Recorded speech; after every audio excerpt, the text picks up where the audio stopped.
This video is actually the very last video that we're going to be doing on the Red Book of Westmarch until, maybe they add more or something like that. But till then, this is going to be the very last chapter. So we're on the last one here, and they gave us a nice little, weapon. Can't go wrong with some extra might, some speed for Min. Come on. 2 more pages for our main man Gimli. We got 2 parts to this, and I have it set up once again to skip battles and skip the playback. So to start off, we're going to check our armies, of course. We're going to look at all of them.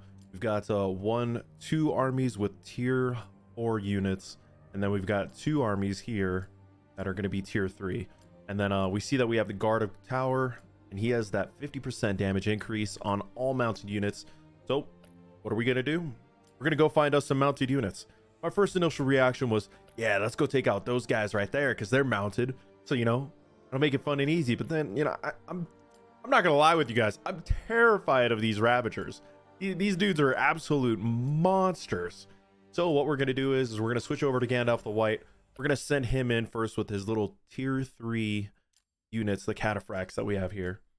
And we're going to use him to send on right in. Again, there are 3,000 of them. After the fight, 2,351. And we're going to just keep on trucking.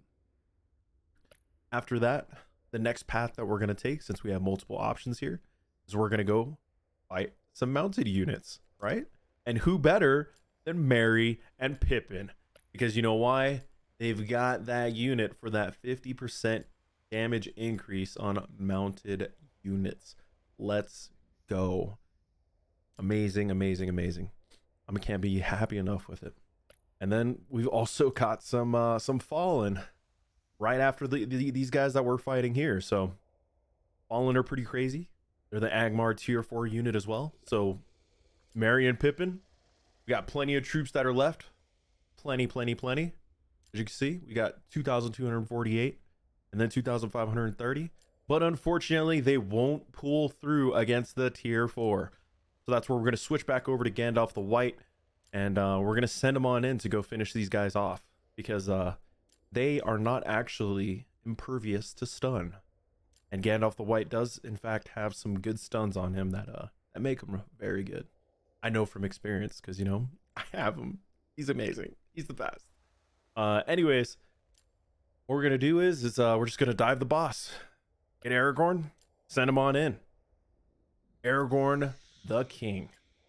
There he is. Look at that with his 3,000 Swan Knights. These dudes are insane. They've got some really good defense, some very high HP, solid damage, and their speed, of course, because they're mounted. Phenomenal. Siege is also, pretty up there. However, we've talked about it before, I think. Whenever you're doing Siege, you always want to have that the 100 units because you can get better benefits out of it.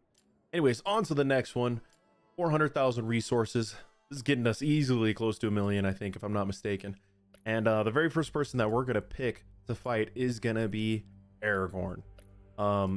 Reason why I went with Aragorn is because, looking at all of the different armies that we had to play with and work with, Eomer, he's got the tier 4 marshals. Gimli's got the tier 4 guy, Iron Warriors. And then Aragorn, he's got the mix of tier 4. I was like, you know what? It sounds reasonable. Let's send in Aragorn. I wanted to send in Gandalf right here, but they do have that ranged unit, and the Eagles take an additional damage from ranged units. So if we can avoid it, we're absolutely going to. And then right after Aragorn finishes up with them, he's going to go right on into the next one. And he's got that ranged unit to actually focus down on the flying. So as you can see, it's right here, plus 30 normal attacks. Can target any enemy, but receives more. That's not fun. As you can see, Aragorn just powered through it, no problem. After we get through there, coming up to this army, we're going to check it out. Got a nice little mix of some Crushers and some Reapers. Reapers do a large amount of damage after a specific turn. Let's go check it out. But we're going to grab Gimli, and we're going to send him in there with his Iron Warriors. If we look at the Reaper, what is it? After 5 rounds, they get 70% damage increase until the end of the battle. Ooh, that hurts.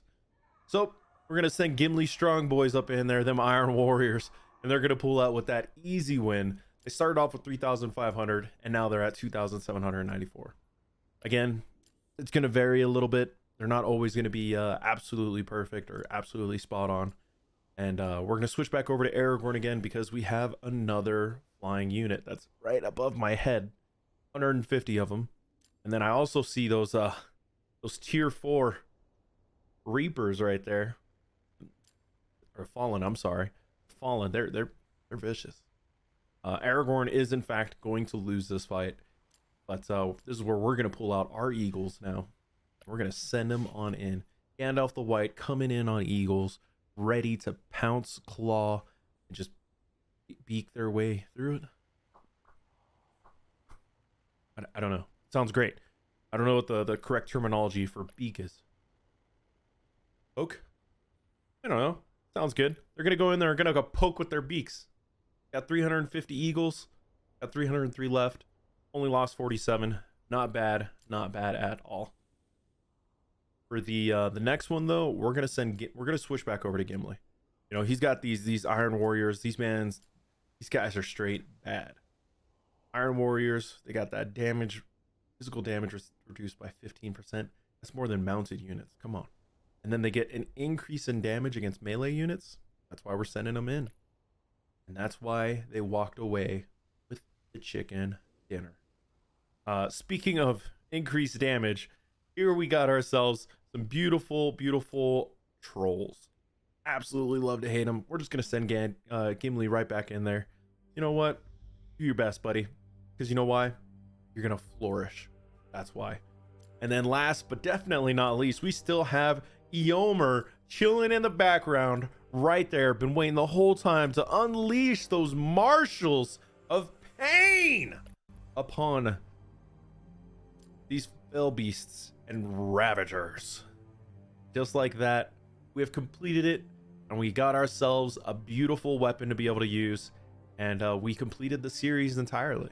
I thank all of you guys so much for tuning in, and whether it was one video, you know, 2 videos, or you know, all of them, thank you so much. I appreciate all of your guys' support.